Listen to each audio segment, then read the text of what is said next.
Naalala mo ba yung first time na nakarating ka sa Andre? Paano ka ba napadpad sa Andre? Naku, when was that? Tagal na, no? Walk-in nga! Pumasok ako dyan, no? Sa gate mo. Pero saan ka ba dati? Saan ka ba nagpapagawa dati? Sa Kmart. Ano yung gawaan doon? Gulong. Hindi, meron doon eh. Iba na ngayon ang pangalan. My car. My car. Oh. Hindi, bago pa my car. Iba pa. Doon ako. Dito ka sa Memo Underweight Mechanical. Oh, yes. Gaano ka katagal sa kanila? Hindi masyadong matagal kasi palipat-lipat ako. Dahil hindi ako makakita ng magaling na mekaniko. Bakit ka naman naghahanap ng magaling na mekaniko? Aba, siyempre. Kasi, of course, my car is... Paano mo malalaman kung magaling na mekaniko? Paano mo malalaman na ito na yung mekanikong ano? No, what I want is yung reliable na mechanic. Yung honest. At saka... yung he delivered the service what he promised. Ganon. Hindi ba nakita yun sa previous na mechanic mo? Wala eh. Hindi ko nakita. Ganon. Oh, I've been through a lot of mechanic pero hindi maganda yung service. Sa tansya mo, gaano ka nakatagal dito? Pero makikita mo rin dito. 2019. Okay. Ito makikita ko dito. Actually, tagal na. una kang pumunta. Oh, shit. Tingnan mo, dapat may discount.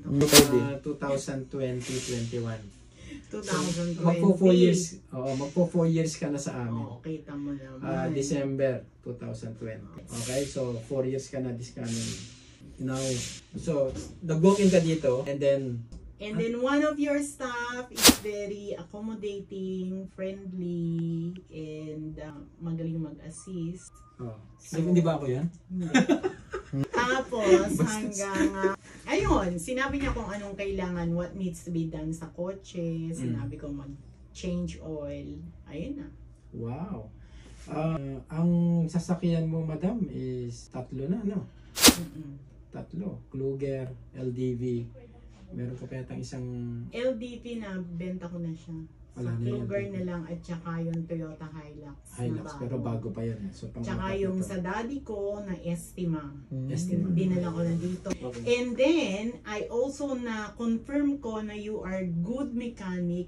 One of my friend na si nagkita kami dito. And then he said, oh, he was my friend long time ago. Andre is a very good mechanic, reliable yan. Ganun? Oo, ang pangalan niya. So, nurse siya. Nagwo-work din sa'yo yung word of mouth. Oh, of course. Kung halimbawa magkakaroon ka ng chance na i-spread mo yung word of mouth. Oh, of course I will. Remember, I mentioned it to you before that I will recommend or I will probably introduce you during our gyms meeting every... Oo nga pala, no? Bakit di natin nakuha yung fleet account? Every month. May sumama ka sa meeting, you introduce your business to them. Ang sinasabi ko kasi sa mga ganyan, kapag meron silang company, sabi ko, hanapin nyo si Andre sa Hansa Mechanic sa Google. And then let my social media platform speaks for itself. Okay. Kasi pupunta ako doon, naturally, expect nila sa akin, sasabihin ko, puro maganda about my company. I'm not gonna go there and bash my own company. So, ang ginagawa ko, pag may meeting kayo, sabihin mo na, are you interested in looking for a reliable and good mechanic? Pag sinabi nila, of course, yes, it's a question answerable by yes or no. What if I will recommend you one, see for yourself, try them, kung happy kayo, you go. If not, you can go back to your old mechanic. It's easy. Bigay mo yung Facebook namin, Hansa Mechanic, at saka yung Google. Because sa Google, dun makikita yung bad and good review. It's up to them to balance kung sino yung mas marami. Pero siguro it's a good thing as well if you come and visit because we do have guests pag may meeting kami. For example, sa chemicals. Ang chemicals, napakadaming competition yan. But still, they come and introduce their product. Sinasabi nila ganun. And then after that, ang daming interesado. Miss Arlene, napansin ko sa'yo, hindi ka pangkaraniwan na ordinaryong babae na in the sense na, gawin niya yan, wala kang pakialam. Napansin ko sa'yo, may pagkamitikuloso ka. Kailangan kasi sa cleaning yun. Ayan, may pagkamitikuloso ka kahit dito sa trabaho namin, nakikita kita yung full on ka eh. Sa pagiging mitikuloso mo, saan sumakto si Andre sa'yo? Unang-una yung cleanliness ng business mo. Kasi doon pa lang yung presentation ng business, pagka baboy yung ano, alam ko na may grasa, may ano, marami akong napuntahan na mekaniko, right? Na shop. Makikita mo kaagad na, ito magandang ano to. Kasi malinis siya. Tapos yung mga tao, yung mga staff, hindi sila gusgusi. Meron kasing ganun yung ambaho, merong ang daming ano. Pero sa inyo, presentable kayo. Yeah? Maybe it's because we are Filipino? I don't think so. Nagpagawa ako dyan sa kapitbahay. May ganun din. Oo. Hindi, siguro ito, utang ko to sa aking magulang. Kasi yung father namin, sa murang edad namin, every time na magkatrabaho kami, magwalis ka.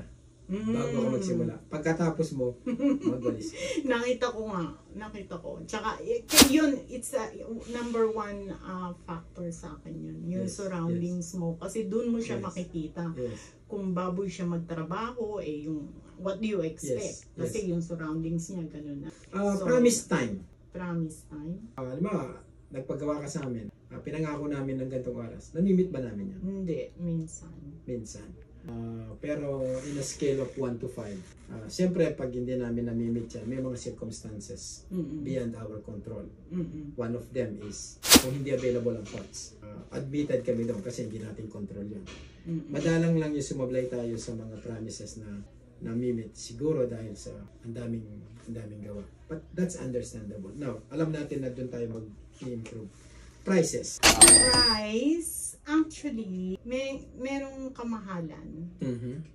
Yes. But, yung quality pa rin, ang tinitignan mo. Tsaka yung, pag sinabi na ganito, halimbawa yung oil, pag sinabi mo na, yung oil na yan is supreme or special. Yes, or yun ang gamit natin, di ba? Pag tinanong ko sa iba, actually, pagkatapos ko dito, nagtatanong ako sa iba, yung oil na ginamit sa akin, ganun, mahal ba yun? So, yung price niya, medyo, siya, above average, pricey kumbaga. siya, pero yung kanyang performance, totoo na talagang, pag sinabing, castor oil for example, pag sinabi lang, mahal talaga yan, talagang mahal. Biro mo yun, babae, pero napapansin niya yung mga ganun. Okay. So, moving forward, dito sa Andre, ano yung, alam ko business owner ka din. Ano yung feedback mo para ma-improve pa namin yung business namin? Sana huwag kayong laging busy.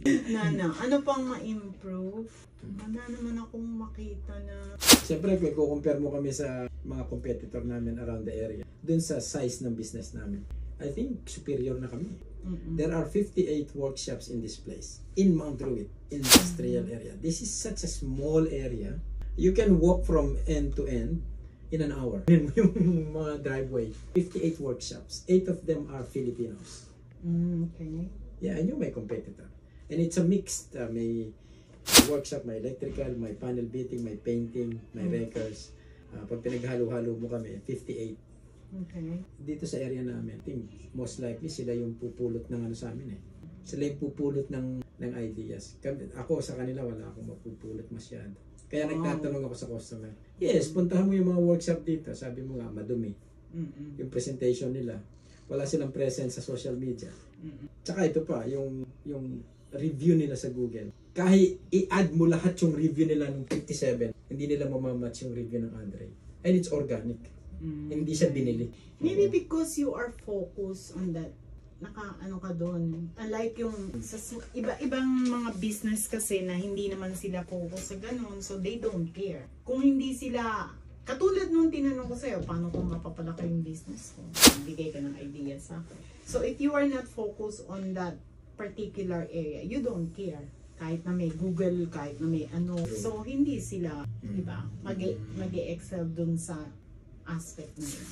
Wow. So ikaw ang expertise mo sa paglilinis. Sa paglilinis. So anyway, thank you Miss Arlene for granting us your time. Thank you. One last word kung may nakikinig o may nanonood na viewers namin. Ano ang sasabihin mo? Kung nanonood sila, ano ang gusto mong matandaan nila sa'yo? Anong matatandaan sa akin about your business? I would say in the rate of out of 5, for example 1 to 5, I would rate Andre as 4.9. Oh, may 0.01 pa. Siyempre. And how can I make that That's very nice of you. That's very actually, I believe in that. There's no such thing as perfect. But thank you for your honest opinion, Miss Arlene. It's such a pleasure na maging customer ka namin. Sana we look forward to serving you more. And congratulations for being one of the happy customers. Once again, my name is Andre Bones, the handsome mechanic of Andre Automotive. You should be here.